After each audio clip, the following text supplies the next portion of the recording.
Oh, I read him every day over at Mediaite, and I always love when he publishes something new. He's very relevant and been covering the trade war as well as anybody in all of media. Colby Hall is back, and I'm very happy to see you, my friend. You look great. You look healthy. You look handsome. Thank you, Pedro. Now, we had a big development today. Signalgate? Are we going to talk about Signalgate? Oh, we can go back to that for sure. I'm joking. I made the joke today. I was like, hey, remember, anyone remember Signalgate? That was like the thing that we were all like obsessed over, and reasonably so, until the latest chaos thing. And of course, today was the big It's a point I was going to make just about the media cycle, and that you wrote about over the weekend how Trump did not meet the soldiers who were the dead soldiers when they came back. What's it called? The transition ceremony. And trans.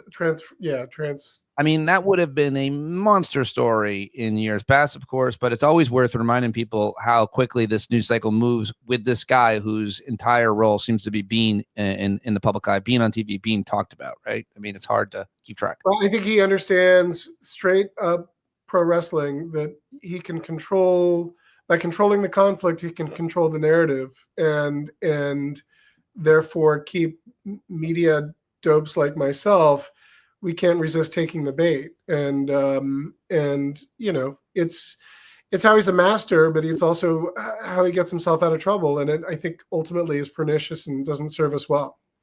We've seen this pattern before where he says something's broken and it's not, and then he quote fixes it and he didn't and just says he did, or often he breaks a thing and then tries to repair it and says that he did.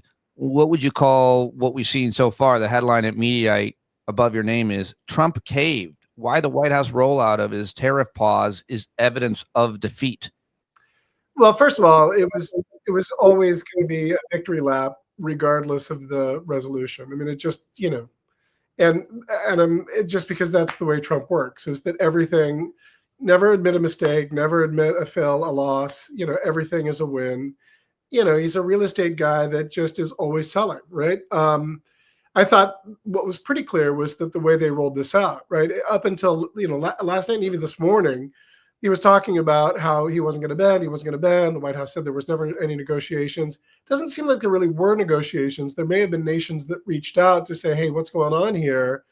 And he clearly pivoted to China being the bad guy and saying that, you know, because they, you know, a lack of respect that they were showing, they were going to get a huge thing.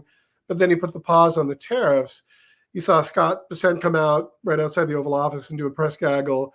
You saw Peter Navarro go on Fox Business. You saw Howard Lutnick. There was this obvious PR rollout. And so I wrote that. And then Trump basically came out and said, yeah, well, people were getting yippy. They were getting yippy. They were getting a little nervous, which is a flat admission that things are going south. And then Charles Gasparino, who's on Fox Business, who's a pretty straight reporter from Wall Street World, he said the thing that everyone already knows, and that is that the bond markets were crushing. And I'm not a big finance guy, but, you know, China holds a ton of U.S. bonds, right? So if the bonds market goes south and China holds a lot, like, it puts us in an extraordinarily weak position. So I think his back was to the wall, and he had to sort of, you know, he had to cut bait on this one, at least for 90 days. The one side note is that Scott Bessent said, like, yeah, 10% applies to Mexico and Canada. And as it turns out, that's not the case. So it was a mess. It was a clusterfuck amongst the Trump administration, and it's still not clear how this is all going to shake out. Trump won. There was a problem with messaging in that his top deputies, cabinet secretaries, and others would be on a plane on the way to a country to negotiate or on TV, and he would put out a tweet or a post and completely undercut the mission that the person thought they were supposed to be delivering. Today seemed like the most acute example of that, because his Secretary of Treasury was out talking. He had Peter Navarro on television, and his trade rep was testifying in front of the House, and none of them knew or seemed to know this was the strategy or that this was going to happen. It seemed like Trump himself made this decision, snap decision, didn't tell anybody. And there's even reporting over at your outlet Mediaite that a reporter broke that to staffers in the White House, and all of them were surprised. So it seems like there is no message, there is no plan. It's all this one crazy king. It's whimsical. It's literally like, I choose to do this now. I do think that he succumbed. I think he heard a ton of smart people that he respects. He respects billionaires, right? And if they're all to a person saying, bro, what are you doing? But I think there's a significant difference between Trump 2 and Trump 1. Trump 1, as you said, he wasn't really prepared for DC, and he surrounded himself by a lot of like competent people. Gary Cohn, for example. Rex Tillerson probably wasn't ready to be Secretary of State, but he was a smart, reasonable person, and he couldn't believe there were a lot of people in the Trump cabinet in the Trump first administration that were actually well accomplished people who were willing to confront Trump over his levels of inconsistency at best. Trump 2 is a bubble of sycophancy. Like, all these guys are the biggest brown nosers in the world, and they know that they're on the Trump train, and none of them have the balls to say, like, bro, stop with the Canada 51st state thing. Like, you sound like an idiot. Like, how does that even work? Or this Trump tariff thing, or this trade tariff thing, these are deficits that we benefit from. Like, this is something that there's a reason why we signed NAFTA, later at USMCA, because everyone benefits from this. So you're calling a tariff, it was fundamentally confused. Like, he's calling deficits in trade, which we benefit from, a tariff. So yeah, there's a lot of bad information out there. And it's, a lot of people criticized the press for not saying Biden was clearly in cognitive decline. I think we can say that. I think it's fair to say that cognitive decline presents in different ways.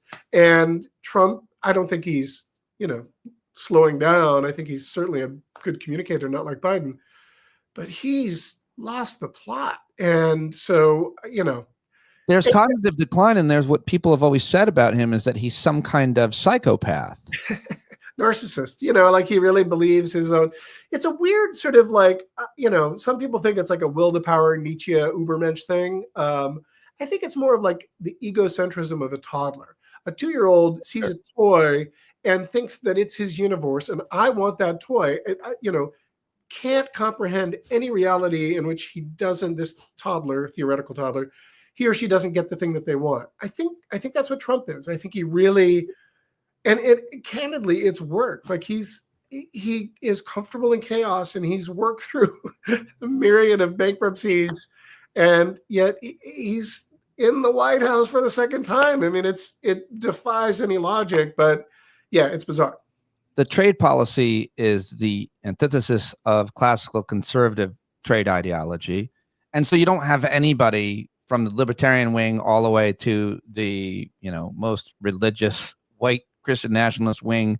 Nobody likes these ideas. Conservative economists aren't presenting these ideas. So you got Republicans in Congress that don't want to support them, don't understand them. Right-wing economists and other Americans that don't really understand this or understand why. The only person, it's like Peter Navarro, who was in jail last year, referring to a fake economist that he made up, which is actually him. And then what Trump seems to understand about President McKinley are the only driving force here, because everybody around him, everybody that's including Elon Musk and these billionaires, we're against this and are against this. It defies political analysis, because you're entering them. There's no strategy there at all, and we're left just with psychology, it would seem. Yeah, I mean, I saw Scott Galloway on CNN yesterday, where he compared this to learning about leeches that medicine people used in medieval times. Like, can you believe that, like, tariffs were the same thing as leeches? Like, how could anyone have ever thought that that was a good idea? And yet, that was what tariffs were, the leeches of our time, until enter Trump. It's funny because James Carville, he predicted this sort of like about 40 days ago. He said, like, Democrats play possum. This Trump thing is going to collapse. I wrote a column today that said he was right. And, this was before the tariffs. I think you could argue that Chuck Schumer may have been wise to not shut down the government. Because if the government were shut down and all this was going on, it would have been a much worse bloodbath. That's a conversation for another day. But Carville, I talked to him. Go ahead. Oh, you froze for a second. I was breaking up, and for a second on my end, I think. Talk to me about what Carville, you talked to him. What happened? he told me, He he was like, opened his crypt. he wrote a thing in the New York Times saying that this was all going to go south. And he said, I thought this was going to happen Memorial Day, not April Fool's Day. But he also said, and this is the point, Congress could fix this in 2 hours. They could literally say, we'll take care of this afternoon. We can just vote to remove the power from the executive branch, return it to Congress, and all of this would go away. And that's what the Democrats need to do regardless, because even though there's a pause, it's not like the United States has suddenly won back any sense of economic stability in global standing. Like the damage, a lot of it is already done. So short term, yeah, the market went back up 2,000 points, yippee. But would you want to do business with the United States right now if you were in, any other nation? I wouldn't. And, that's going to take some time to repair. If it ever does get repaired, that seems to be a key point that a lot of smart people in business are making. Certainty matters and trust Stability matters. And if you say you're going to do a thing and then you turn your back on it, the next. I also wanted to ask you about the all the business channels, networks, and all those talking heads from CNBC to Fox Business to Bloomberg. I didn't see anybody defending this trade war, and I saw everybody panicking. Did you see anything different? We see some Fox Business guests, like, Art Laffer, like the Laffer curve, the guy who sort of Reaganomics supply side. And, he would say, he was a guest today saying basically, he's a genius. He pulled it off. Again, that's not rooted in anything other than just flat out brown nosing. This is where he wants to be booked on Fox News. Fox News wants to have people on that are not saying things that are negative to Trump. And there is this vicious cycle of access and promotion. It's clout chasing in a way that's, I think, really bad and pernicious for meaning and fact-based truth and journalism. I thought Jim Cramer and David Farber had an interesting thing, or Faber had an interesting thing today, where they flatly were saying Trump is unchecked. There are no checks and balances. And they were saying this isn't the United States of America. And it was in the context of a financial report. But if you take that away, you're like, holy shit. I mean, they're basically saying that this is an authoritarian, it was a smart, dispassionate analysis that was saying this is not how the USA is supposed to or has ever worked.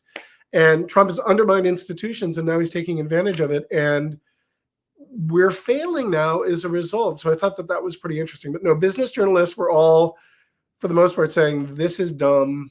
Stop it. The Wall Street Journal. Oh, yeah. I mean, basically saying this is insane. This is dumb. Stop it. As you mentioned earlier, the Treasuries markets cratering seemed to probably be the final straw. But what a day. What a crazy day and week in markets. And, you sense the rage out there. You saw some of it being channeled through senators, both on the right and left, when questioning this trade representative yesterday. Then again, in the House. I mean, talking to my friend this morning, I'm sure I lost the same percentage of my investment retirement portfolio as he did, but he's 65 and I'm 49. Right. And he basically said the gains I've made in the last 5 years are all erased in a day. And the way that he talked about it and the way that you think about that, you can rely on that.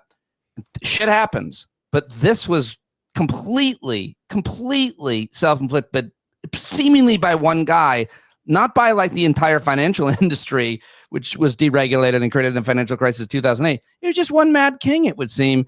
And people are angry. And I wonder what that turns into and how it's being perceived in media, et cetera. Thoughts? Well, two things. I think if you're a Democrat, there is a silver lining in this politically, and no one wants to see the economy or the stock market tank. That's terrible. However, I think this has pulled back the curtain for a lot of people, or rather revealed that the president's got no clothes, right? To use the emperor no clothes thing. So I think there's that. I think people will really push for, the unchecked power thing doesn't work. This is what happens, right? And so I think Congress should be emboldened to say, hey, we need to return some of our power.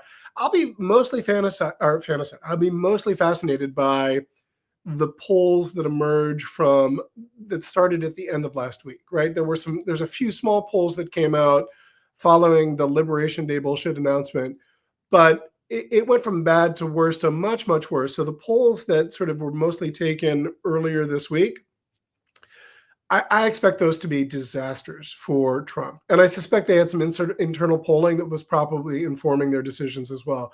Because, of course, there's 28% of America that are just blindly following Trump no matter what. But again, I have a lot of Republican friends from the Midwest who can't stand Trump personally, but vote for him for tribal policy reasons. And they have, to a person, all finally admitted, like, yeah, this was terrible. This is not going to work. So, yeah, I think there's going to be a comeuppance. I just worry that the news cycle and the attention span is so short that, 10 days from now, we will look back and make the joke.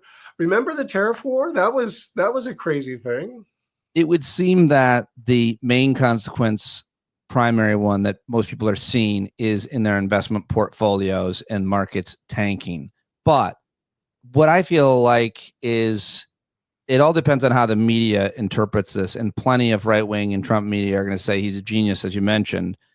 Then, though, it's not so much about the markets, and things have not healed with China, and they have a lot more staying power than we do, and a command, like, central economy. Like, they just make widgets. The leaders there just go, widgets, sell them now, and they're hot, and they sell them, or whatever they want to do, stick together.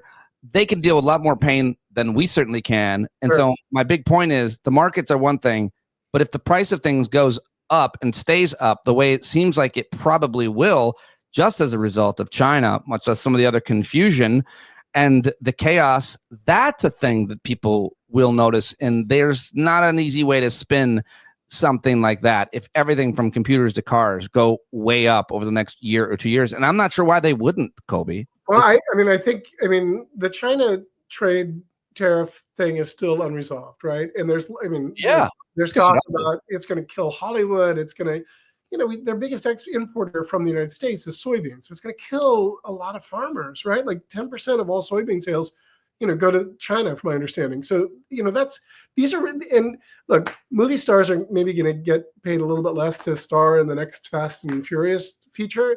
But, there's, you and I both know that there's tons of people behind the camera, whether they're marketers or hair and makeup or gaffers, what have you, and those budgets are going to come down. So, but to your point, consumer price index is something, even Trump admitted this, like once prices go up with inflation, they almost never come down. They flatten, right? So if we see the prices go up, that's the new bottom, right? It's the new thing. And unless there's a big disruption, which would come from some sort of catastrophe, disaster, what have you, it's hard to imagine the consumer price index coming down. And again, I think that's going to, seeing as he ran on dropping the price of eggs and promising that inflation would come down within 24 hours of him taking the oath of office. Well, guess what? Like, first of all, that's bullshit. No one can do that.